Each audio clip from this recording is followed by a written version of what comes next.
We are over at the Maserati House at Pebble Beach and about to take the Maserati GranCabrio Trofeo for a drive, and then we're going to hop into the all-EV version of Folgore and do a back-to-back comparison of the two drop-top Maserati Grand Tours. There's some pretty cool cars here. I'll give you a sneak peek. We'll be back at the house to see what else they have on display shortly. Yeah, that's a Maserati MC12.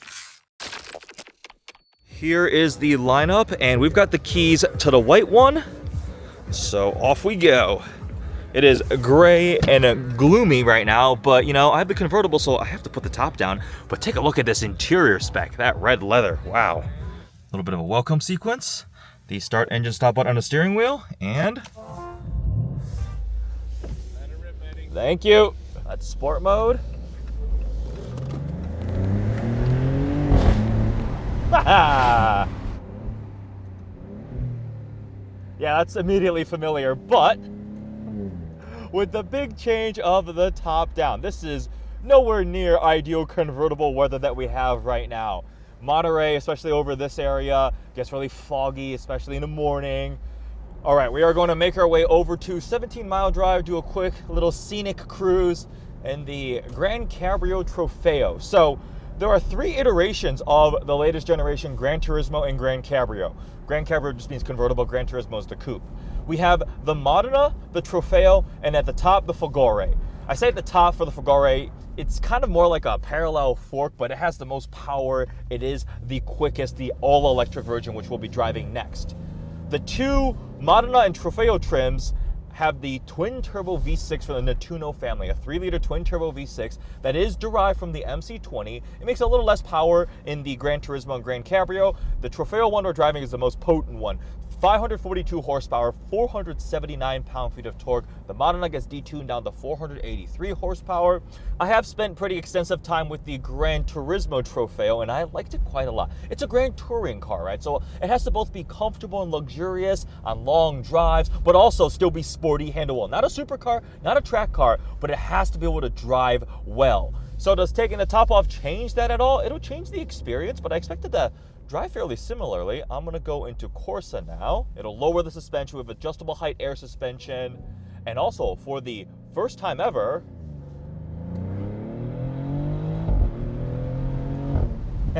this platform is all-wheel drive. Remember the previous generation GranTurismo and this platform was rear-wheel drive only.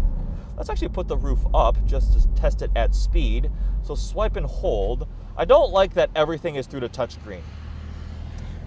I just drove the Mercedes SL63 AMG, and it wants you to do it through the touchscreen too, but there is like a little secret shortcut button that you can use. You double hold it. I don't see it in this.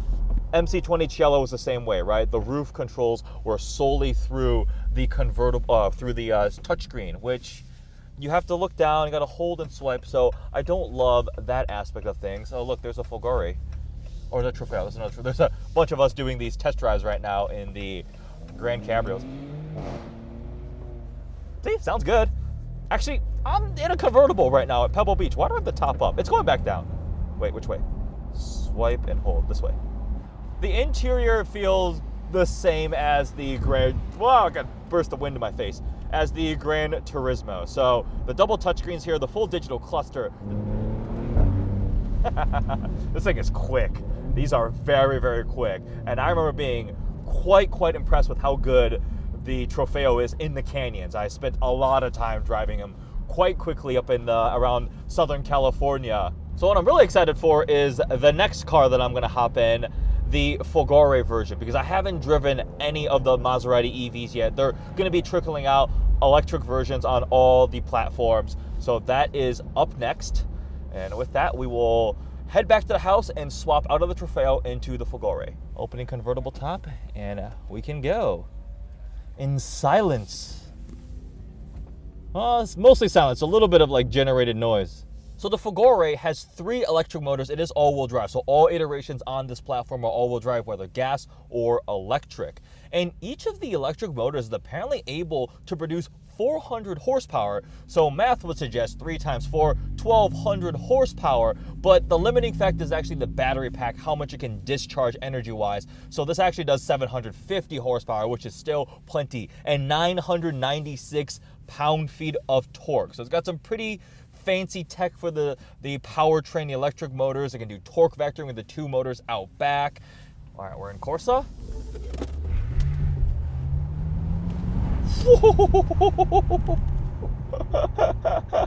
So just like in the gas-powered Trofeo, we have this rotary dial on the right side here for the various drive modes. There's an additional one called max range. That's supposed to be when you're really getting desperate, below 16% battery capacity, and you don't know if you can find a charger. It's going to limit your speed. It's going to limit everything to try to maximize the amount of range, like your climate settings and so forth. That's like worst case scenario. It defaults to GT, which is again a more balanced usage of everything, and then you go up from Sport to Corsa. You can also adjust the dampers, just like in the gas-powered version. We have the air suspension lowering down when we're down in Corsa, and also lower the threshold to make it feel a little more sporty, to mitigate understeer, give you the Corsa, the track experience. The display is also different. Full digital display here, and it's actually showing me where it's sending power. So a little bit right now, it's going all towards the back motors, and there's the one in the middle. Whew, that is quick. Yeah, I mean, it may weigh 1,000 pounds more than the Trofeo model, but it is certainly no slouch when it comes to performance. This is the fastest of the Maserati GranTurismo and GrandCabrios. The Folgore does 60, per Maserati's claim, 2.7 seconds. The Trofeo, the fastest gas model, is 3.3 seconds. You just cannot deny that power and torque. So this also, I believe, the fastest top speed. I think they said 202 and 199 for the Trofeo. So it does all the things pretty well, actually. I keep finding myself like trying to click the paddles like I'm in the Trofeo model still, but I'm just changing my level of regen. It's because they're the same big metal paddles and they're really nice. So you're just tempted to keep using them as you would in the gas car. I can already see the comments. Maserati must sound good, right? It needs to have a V8. Well, you can't get a V8 anymore in a Maserati. The MC20 supercar is a twin-turbo V6. As I mentioned, the Trofeo Modena versions of this platform are a twin-turbo V6. And it sounds okay. It's not my favorite sounding exhaust or engine combo, and definitely cannot compare it to the naturally aspirated V8, and I fully agree with that. But when you're faced with the choice of the Trofeo model, the twin-turbo V6, or the silent EV Folgore, which one do you go for? You're not losing out on a ton getting rid of the twin-turbo V6 in terms of the sound, because again, it's not my favorite of the noises that you'll find. The Bentley still comes with a V8, the SL63 AMG still comes with a twin-turbo V8, and they sound pretty muscly and beastly. None of them compared to the wail of the old naturally aspirated V8s, but you know, beggars can't be choosers. So for like a true GT car, an EV is difficult because you're going to be stopping the charge all the time if you want to drive across the country. So this doesn't really fit that use case, but as a daily driver, very luxurious, kind of beautiful, seductive styling, but still sporty and quick car, this is very impressive. It's very expensive. All of these ones are like $200,000 now, but so is the SL63 AMG. I just drove one that was $200,000. The Bentleys are even more expensive. So these cars are very pricey. Aston Martin is moving up in price point, but if you want an EV luxury coupe or convertible, this is the option, because what else out there is there? The Ramaz Nevera, the Pininfarina Battista, those are a little bit more expensive.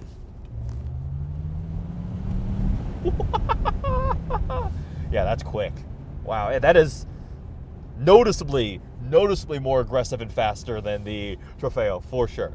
I hope you guys enjoyed this quick little back-to-back comparison of the two, just driving them, enjoying the scenery and views out here at Pebble Beach, Monterey Car Week, cruising along 17-mile drive. There's a LaFerrari parked along one of the turnouts over there. There's a Parasongo. I've seen crazy cars all week, driving around all over the place. It is definitely a fun week to be a car enthusiast out here, and getting to compare the two Maseratis is quite fun. Quick look around the exterior of the Folgore. So the front end has a slightly different design, a little more smooth and sculpted for better aerodynamics, but you have the same grille opening, the same headlights. We have the Folgore badge here on the side in the copper accent color, and the 3 vents, which is just to keep the styling tied in together, because that I don't think is functional. And the interior, it's perfect. We have the top down. It's so much easier to show interiors with convertibles. That copper color on the seats. I believe they use like recycled fibers from fishing nets or something to kind of go with the whole eco theme of an electrified version of the Maserati GranCabrio. And you can see those big paddle shifters. And then coming around to the back, obviously no exhaust tips down here. We have the badge in the copper accent color along with the logo. And then this, I believe, is the charging door. Power is open. How is trunk space when you go convertible? Oh, it is substantially less. Yeah, that definitely eats into it. That's a Perro Sangue.